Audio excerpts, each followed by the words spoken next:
저는 예전에 영업을 할 때 전국을 이렇게 많이, 그러니까 현장들을 돌아다녀야 돼서 전국을 이렇게 돌아다녔어요. 그래서 제가 아마 5년 동안 거의 뭐 25만 킬로? 30만 킬로를 달렸죠. 그래서 제가 그때 받았던 차가 아반떼인데 그 5년 만에 차를 소렌토로 바꿔줬어요. 너무 많이 타니까. 근데 이제 많이 이제 길을 달리고 이제 그러면서 기억에 남는 게 눈하고 연결되는 그런 날들이 있었어요. 눈 때문에 있었던 일들, 그 기억들이 많이 납니다. 한 번은 3월 달이에요. 3월 달인데 지둥깨비가 살짝 내린 거죠. 청양이었어요. 충청도 청양, 예산 옆에 청양 있거든요. 거기서 이제 모텔에서 자고 아침에 이제 나왔어요. 직원하고 둘이서. 나와가지고 2차선 도로 그냥 국도 있잖아요. 그 길을 이렇게 고개를 하나 싹 넘어서 오는데 이제 갑자기 이제 속도가 빨라지니까 제가 브레이크를 살짝 밟았어요. 근데 브레이크가 들지 않는 거예요. 그때부터 이제 미끄러지기 시작하는데 차가 이 SUV가 안 좋은 게 눈하고 귀에 약합니다. 모르겠어요. 다른 차는 모르겠는데 그때 제가 타던 차는 그랬어요. 그래서 그게 제동이 걸리질 않는 거예요.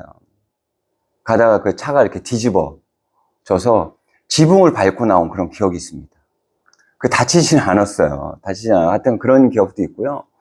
또 한 번은 이제 아이들과 아내를 데리고 이제 처갓집에 갔죠. 울산에. 그리고 이제 월요일 날에 이제 직장에 가야 되니까 이제 주일날 올라가야 되는데 눈이 너무 많이 온 거예요. 근데 또 경주에 내려온 또 직원이 있어갖고 이제 그 직원 만나서 아이들과 아내는 이제 너무 위험하니까 놓고 이제 올라가려고. 근데 사실 회사 올라가도 그렇게 급한 일도 없었거든요. 근데 그 직원하고 이제 올라가려고 차를 타고 출발했는데 아마 그때 서울 도착을 아마 15시간 이상 걸렸던 것 같아요. 눈이 얼마나 많이 왔는지 앞으로 가질 않는 거죠. 하여튼 그랬던 적도 있고요. 또 한 번은 회사에서 또 대명 홍천 있잖아요. 거기에 스키를 이제 그땐 스키를 많이 타러 갔었어요. 겨울에.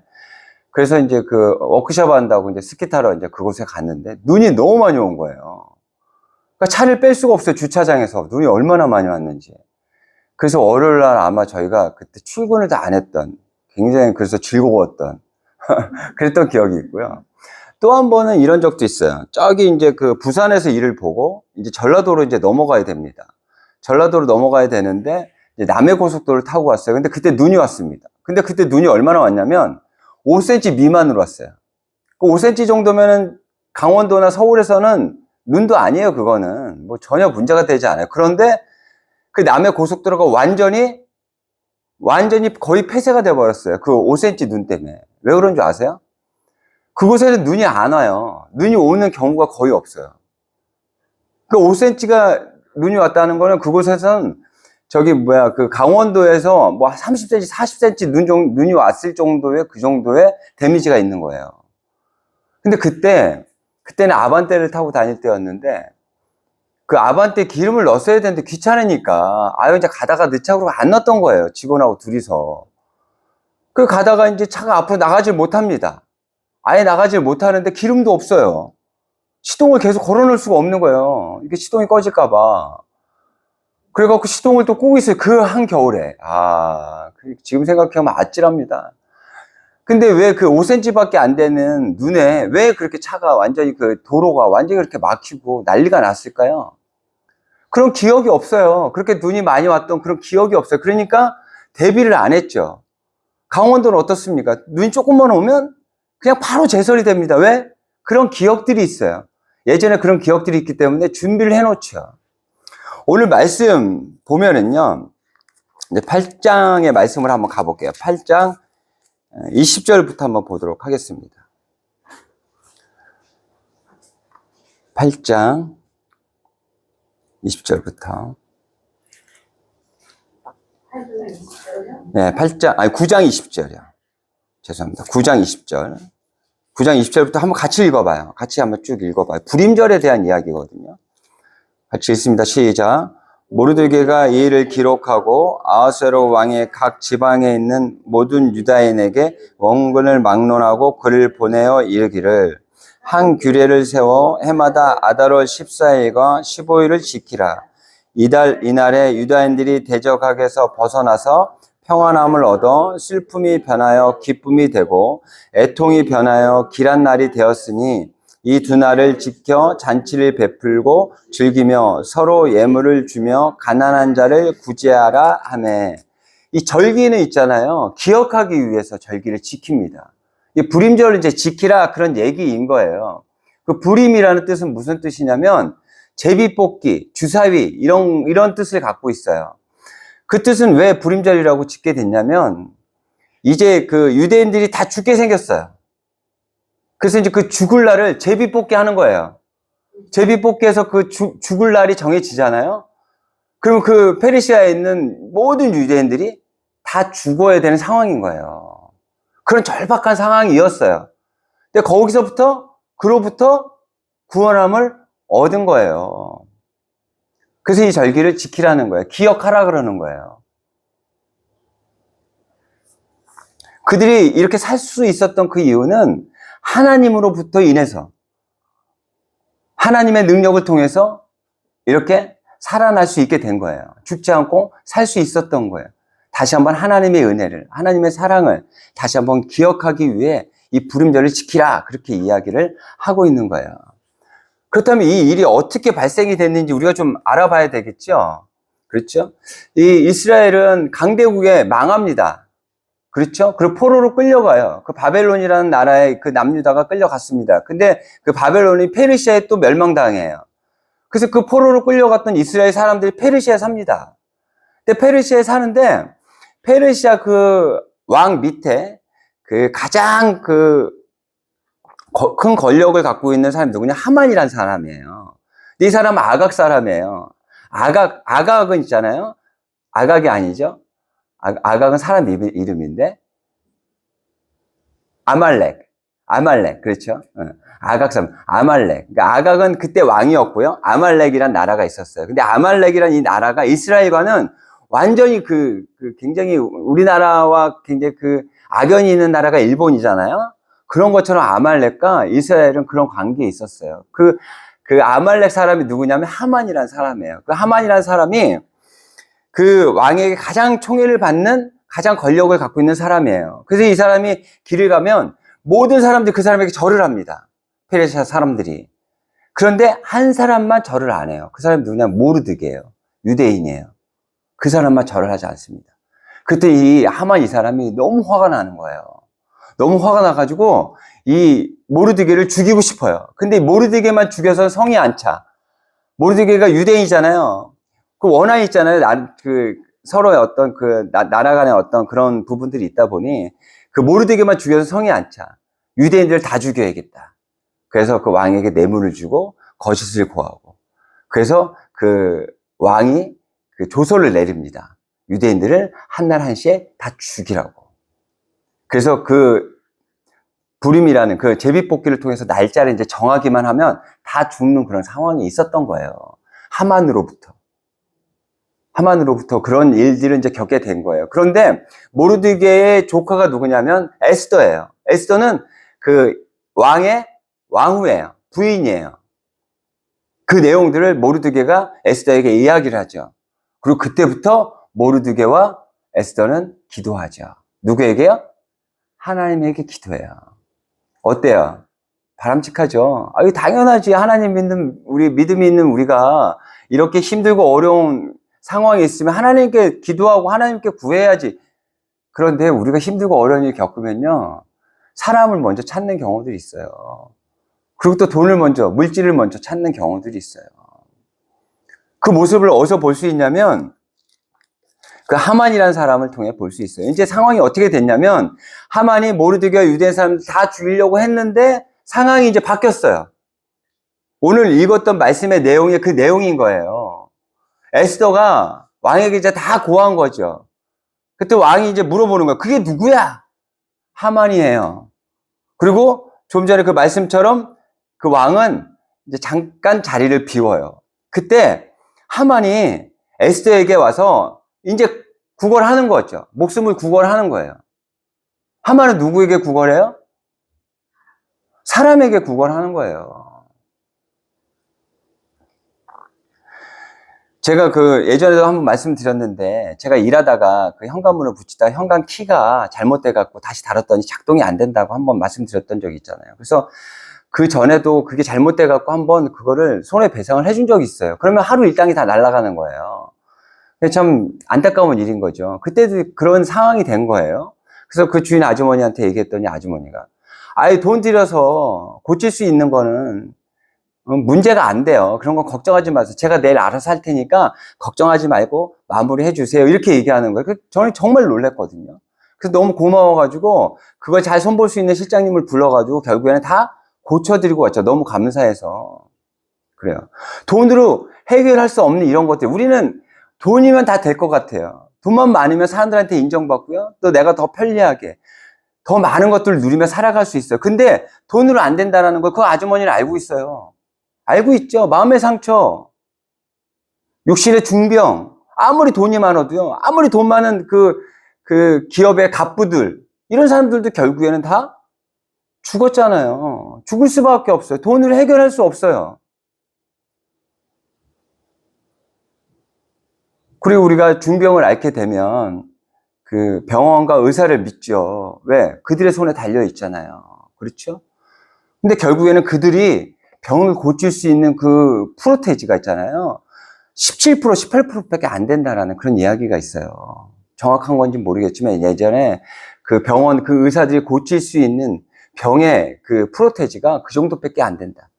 결국에는 그들의 손에 가도 해결되지 않는 부분들이 있다.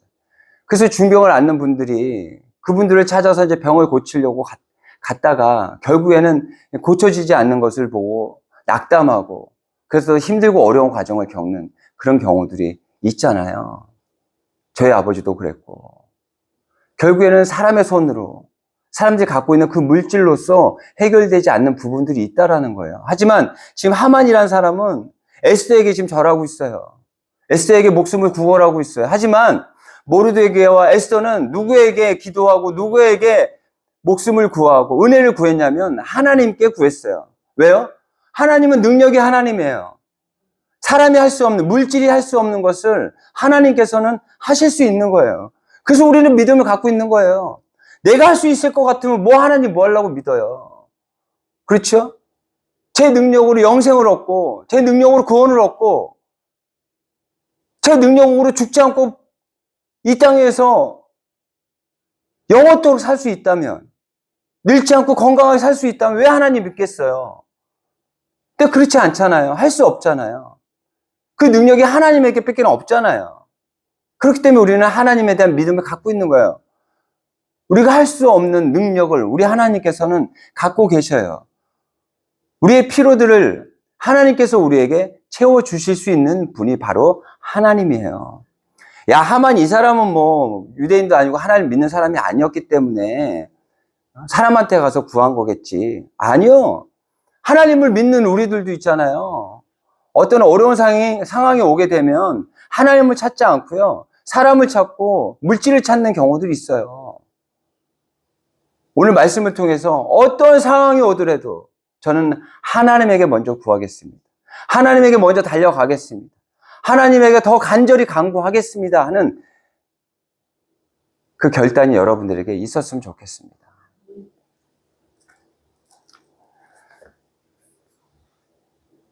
하만은 이제 마음이 급해졌어요. 그래서 에스더에게 가서 이제 비는 거죠. 쉽게 얘기하면 엎드려서 절하면서 빌어요. 나 좀 살려줘. 나 좀 살려주세요. 그런데 그 모습을 왕이 봤어요.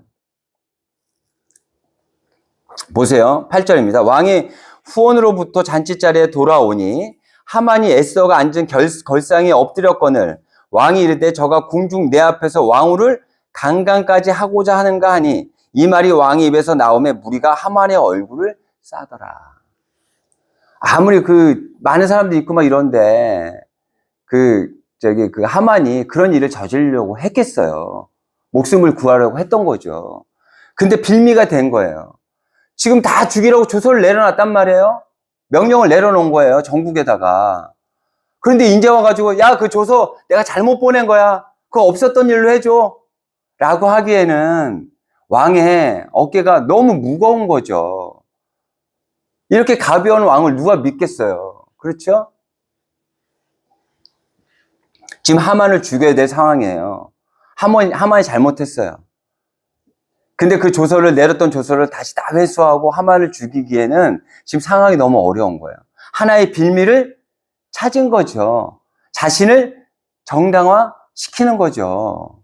제가 그 새로 고침이라는 프로, 저 그 부부 간의 어떤 그 이혼 하려고 하는 사람들이 나와서 서로에 대한 모습들을 객관적으로 보고 또 그렇게 좀 이렇게 변화되는 모습들을 보여주는 그런 프로가 있어요.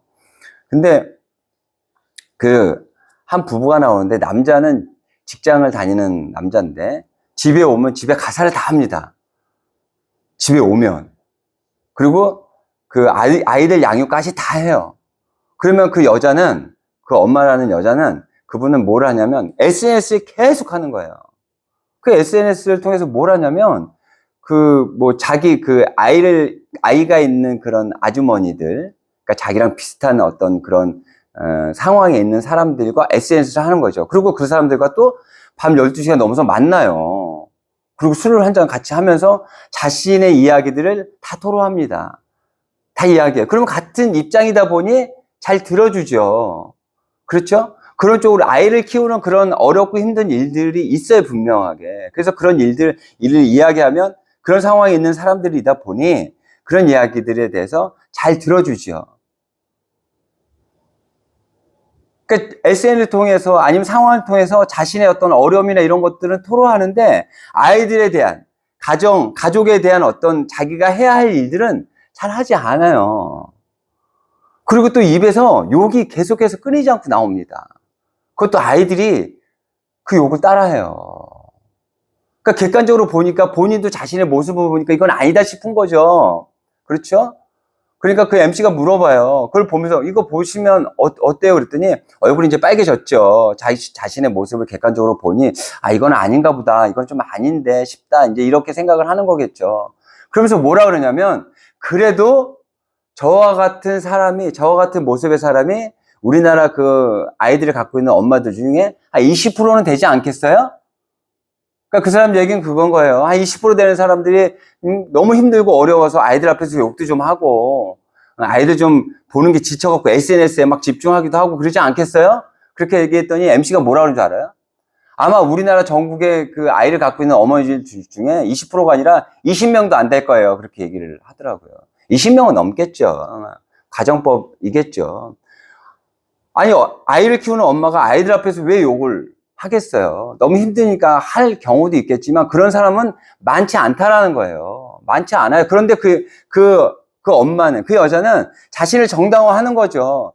너무 힘들고 어려우니까 이럴 수도 있죠. 그런 사람 더 있을걸요? 나 말고도 다른 사람 있을 거예요 하면서 자신을 정당화시키고 싶은 거예요. 우리 사람들이 그래요.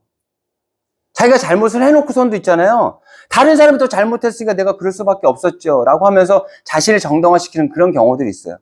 지금 왕이 지금 자기를 정당화하는 거예요. 자신이 잘못 조서를 내려놓고선 그러면서 다른 빌미로 하만을 죽이려고 하는 거죠. 어떻게 거기서 그 왕후를 강간하려고 했겠어요. 하지만 강간하려고 했다고 하면서 하만을 죽이려고 하는 거죠. 우리 이런 정당화시키는 그런 모습이 되어서는 안 돼요. 객관적인 그런 모습으로 우리의 모습을 다시 한번 돌아보고요. 우리의 모습이 어떠한지 잘 살피고 그리고 만약에 잘못됐다면 지금 왕이 조서를 잘못 내렸잖아요. 그럼 그 잘못됐다는 걸 인정하고요. 회개해야죠. 우리 믿음의 사람들은 필요해요, 이것이.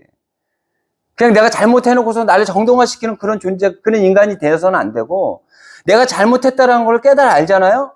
그럼 하나님 앞에 회개해야 돼요. 잘못을 인정하는 거예요. 다른 사람한테 잘못했으면 그것을 인정해야 돼요. 제가 일하다가 한 5m 되는 굉장히 긴 장이죠. 그래서 그게 한 장을 잘못 붙이게 되면 다시 또 잘라야 되잖아요. 그럼 손해가 굉장히 크잖아요. 근데 그것을 줬는데 일하는 기술자가 그걸 하면서 좀 문제가 있었어요. 그래서 제가 옆에서 같이 붙여서 그럼 나랑 같이 붙이자고 그러고 붙였는데도 이게 잘 안 되는 거예요. 짜증이 확 나는 거예요, 제가. 그래서 제가 그 친구한테 내비둬봐. 내가 할게. 저 딴 거 해. 그런데 그때 제가 분이 좀 난 거죠. 좀 짜증이 난 거죠. 그래서 그 친구한테 짜증을 낸 건 아니지만 제 자신이 이렇게 짜증을 냈기 때문에 그 친구가 얼마나 불편했겠어요. 그렇죠? 왜 그러냐면 제가 좀 급했어. 그때 재단을 복도에서 하는데 거기가 굉장히 예민한 곳이어서 빨리 재단하고 들어와야 되는데 이거를 이렇게 해버리니까 제가 마음이 너무 급해가지고 그래서 좀 약간 짜증이 좀 났던 것 같아요.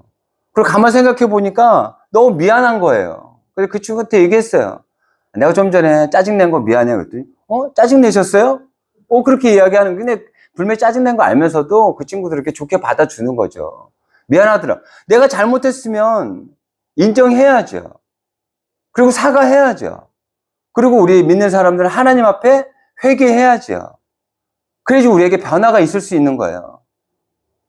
그냥 내가 잘못해놓고서도 하나님 뭐 이럴 수도 있죠. 하나님 요목으로 만들었는데 어떻게 합니까? 그렇게 자기를 정당화하면 안 된다니까요. 내가 잘못했다. 문제가 있다.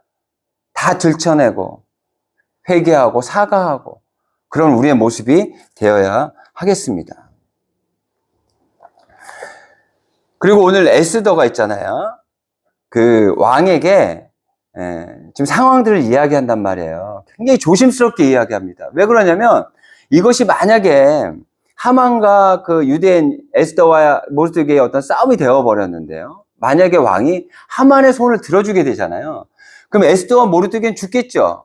근데 그들만 죽는 게 아니라 유대인 모두가 죽어요. 그러니까 에스더는 진짜 어깨가 너무 무겁습니다. 말을 하는데 오늘 그 말씀 읽었던 말씀을 다시 한번 보시면 굉장히 조심스럽게 상대방 그 왕을 굉장히 높이면서 그렇게 이야기를 합니다. 근데 그 말 중에 이런 내용들이 있어요. 4절입니다. 자, 한번 읽어볼게요. 만일 우리가 노비로 팔렸더라면 내가 잠잠하였으리이다. 그래도 대적이 왕의 손해를 보충하지 못하였으리라 하니. 말이 굉장히 좀 어려워요. 이게 무슨 뜻인지 잘 모르겠어요. 어떤 내용이냐면 저를 보면 제가 알려드릴게요. 이게 어떤 내용, 이게 어떤 내용이냐면 지금 상황이 굉장히 어려운 상황입니다. 지금 왕이 이제 판단을 해야 되는데 어떤 상황이든 어떤 판단을 하든 왕에게는 피해가 가지 않을 거예요. 왕에게는 절대 손해가 가지 않을 거예요. 제가 말씀드렸던 이 이야기처럼 판단을 하셔도 왕에게는 요만큼도 손해가 가지 않을 거예요. 라는 이야기를 지금 하고 있는 거예요. 왜 이렇게 얘기했을까요? 아무리 맞는 이야기라고 하더라도 나에게 손해가 되잖아요? 그것을 결정하기가 어려워요. 제가 일을 하는데 많은 실장님들을 만났어요. 저에게 정말 좋은 그 실장님은 누구라고요? 나를 불러주는 실장이에요.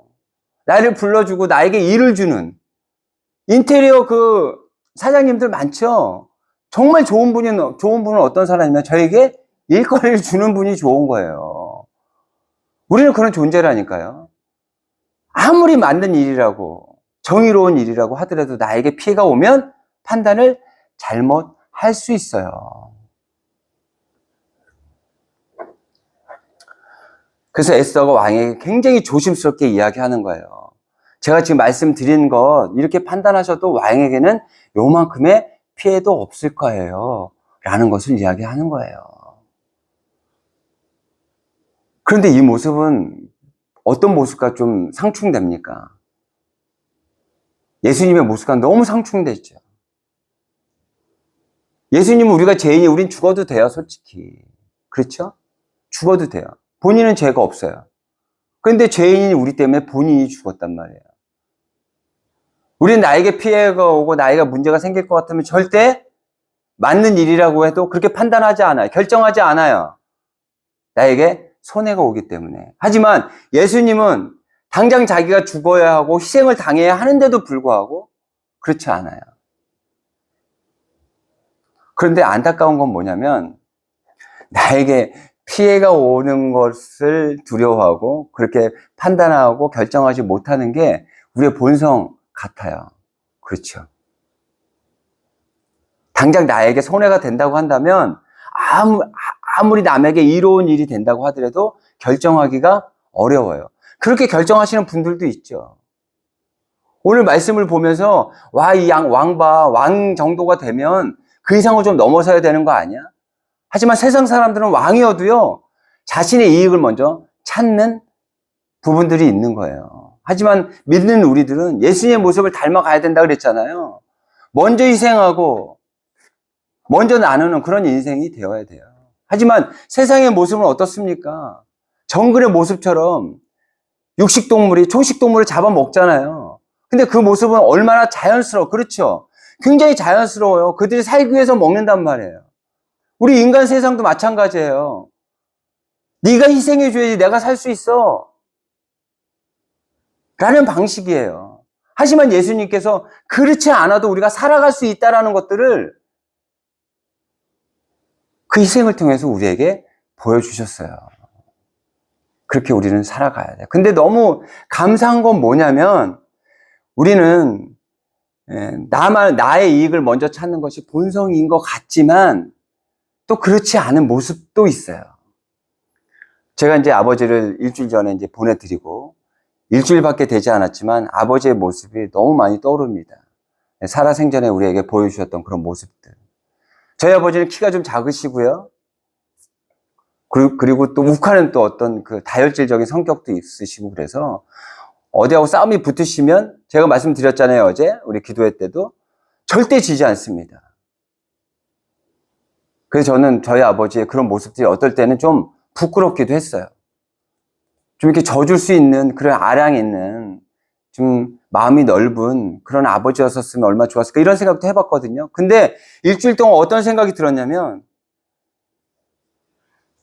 그런 열등감 때문에 그런 모습을 보였을지는 몰라도 이렇게 힘든 상황, 이런 현실 앞에 가정을 지키기 위해서 그러지 않으면 안 되셨겠구나라는 그런 생각도 해보게 되었습니다. 자신의 이익만을 구하는 우리의 본성이 있지만 자식들을 향한 부모의 그 마음을 보면 예수님께서 우리에게 보여주신 그 희생의 모습들이 있다는 거예요. 우리 본성이 그러니 우리는 우리의 이익을 위해서 살면 되지 뭐. 예수님께서 보여주신 그 모습은 어떻게 살아 그거를 예수님이 하나님이신가 그렇게 산 거지 라고 하지만 우리들에게도 그러한 본성의 모습이 있다는 거예요. 특히 부모가 자식을 대할 때 아버지를 보내고 나니 아버지의 모습을 통해 그런 모습이 너무 많이 지금 엿보이고 보여져요. 기억에 납니다. 부모가 자식에게 할 수 있듯이 우리가 세상을 향해서 예수님이 우리에게 보여주신 그 희생과 사랑을 나눌 수 있는 거예요. 우리는 그런 존재가 아니야. 그런 역할을 할 수 있는 그런 능력의 사람들이 아니야가 아니라 충분히 할 수 있는 예수님께서 보여주신 그 희생과 사랑을 세상에 나눌 수 있는 그런 존재, 그런 능력의 사람이라는 것을 우리는 다시 한번 말씀을 통해 깨달았으면 좋겠어요. 그래서 그렇게 살아가시는, 그렇게 살아내시는 우리 다세움교회, 우리 교우들이 되시기를 바랍니다.